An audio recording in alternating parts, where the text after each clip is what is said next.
Let's get now to Andrew Ramos. He is live in Lower Manhattan with a look at how the city is now preparing for possibly all this snow, Andrew. Yeah, that's right. And city officials say they're preparing for the worst case scenario, which, as you just heard, could mean up to over a foot of snow here in the city. Now, while the snow itself is a major factor, it's going to be those freezing temperatures that's really driving up much of the concern. Those temperatures are going to happen after the snow.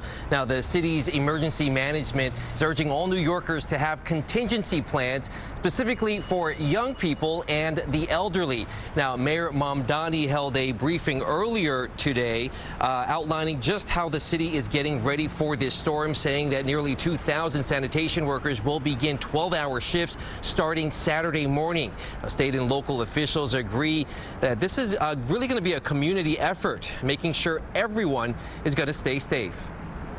There's also a lot that we do to make sure we're taking care of our most vulnerable New Yorkers. We're issuing something called the Code Blue, which essentially enables us to get outreach teams out on the street, to get homeless New Yorkers into shelter and out of the extreme elements. Our DOT plows are ready. Our teams are ready on the thruway. We have our emergency management teams positioned, pre-deployed. Our utility crews, almost 6,000, are waiting to go where they're needed most.